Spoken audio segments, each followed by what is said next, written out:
성공한 사업가 박지원의 인생이 김대중과의 2시간으로 인해 바뀌어버렸다.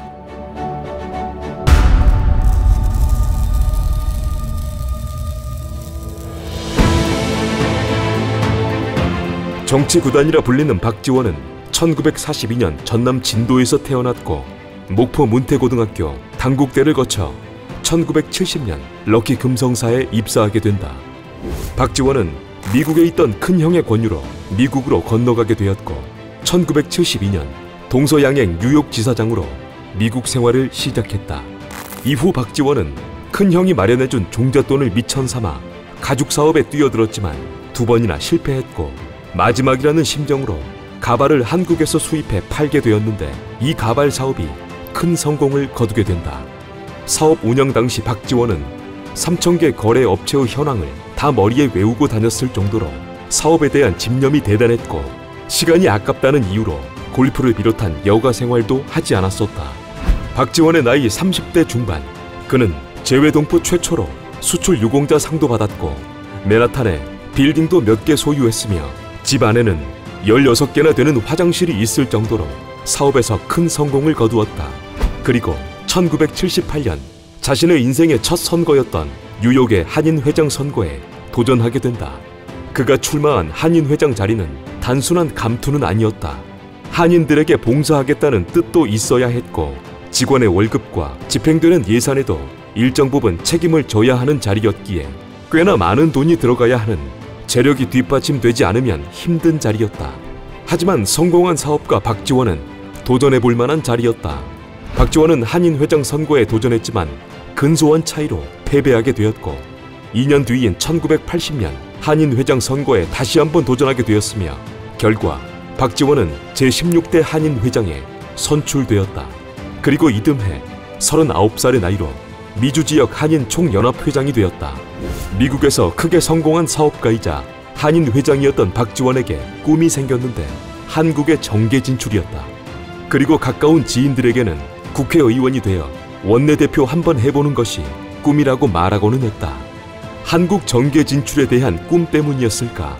박지원은 지인의 소개로 전두환의 동생 전경환을 만났고 80년대 초 전경환이 미국에 올 때마다 자주 어울리곤 했었다.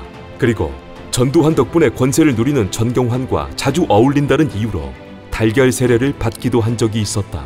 당시 주변 사람들은 박지원이 전경환과 자주 어울리며 본격적인 한국 정계 진출을 꾀한다는 인상을 받았다고 한다. 그리고 이때 아직까지도 박지원의 실수로 회자되고 있는 박지원 자신도 잘못이라 인정하고 있는 상황이 생긴다. 1981년 당시 한국의 대통령인 전두환이 미국을 방문한 것이다. 이때 박지원은 한인회장 자격으로 환영위원회를 구성하여 위원장을 맡았으며 한 호텔에서 환영 행사를 열기도 했었다. 이후 전경환이 박지원에게 전국구 국회의원을 제안했지만 전두환이 해외 교포는 안 된다며 반대하여 국회의원이 되지는 못했다. 상황이 이렇게 되자 전경환은 미안한 마음에 박지원에게 한국의 큰 사업을 제안했고 박지원은 계약하려 했지만 고민 끝에 훗날 족쇄가 될 듯하여 계약을 하지 않았으며 이후 전경환과의 사이는 멀어지게 되었다. 1983년 그런 박지원의 생각과 인생 자체를 바꿔놓는 사람이 있었으니 그는 당시 미국에서 정치적 망명 생활 중이었던 야권의 지도자 김대중이었다. 박지원은 자신이 사무실도 내주고 지원을 해주었던 김경재의 소개로 1983년 워싱턴 근교의 한 아파트에서 김대중과 처음 만나게 되었다. 그 자리에서 김대중은 1980년대 초반 김영삼과 협력하지 못한 것이 군부 세력의 재집권 계기였다며 자신의 잘못을 인정했고 역사와 역사의식, 민주주의와 인권에 대해 말하게 되었으며 2시간에 걸친 김대중과의 대화에서 박지원은 감동했다. 그리고 자신이 전두환을 환영한 것과 정계 진출을 위해 전경환과 어울린 것에 대해 부끄럽게 생각했다. 이때 김대중은 전두환이 아니라 한국의 대통령을 환영한 것이니 잘못한 게 없다며 오히려 박지원을 다독였고 무엇보다 한국의 물건을 수입해 팔았으니 우리 노동자를 위해 기여한 것이라며 박지원의 과거를 높게 샀다. 김대중의 이런 말을 듣게 된 박지원은 선생님, 제가 잘못 살아왔습니다. 민주화를 위해 벽돌 하나라도 놓는 그런 생각으로 앞으로 살겠습니다. 이렇게 말하며 김대중 앞에 무릎을 꿇었다. 당시 김대중은 망명자 신분이었기에 정치적 장래도 어두운 상황이었다. 박지원은 김대중이란 사람의 생각이 담긴 2시간의 대화로 그때부터 김대중의 후원자가 되었다. 김대중의 정치적 망명 생활이 언제까지 지속될지 알 수 없던 시절, 경제적으로 힘들었던 김대중을 위해 박지원은 헌신적으로 뒷바라지했다.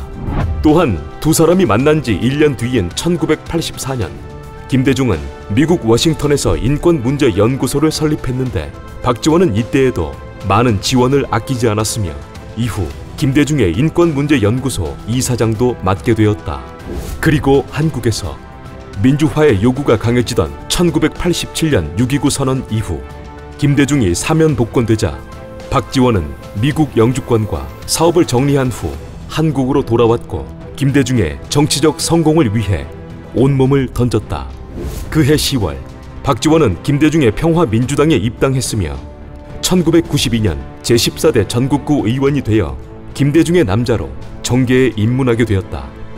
1998년 김대중 정부 출범 후에는 청와대 공보수석, 문화부 장관, 정책기획수석, 비서실장 등의 요직을 거치며 자신의 인생을 바꾼 김대중과 함께하게 되었고 2020년 현재까지도 대한민국 정계에 남아있다.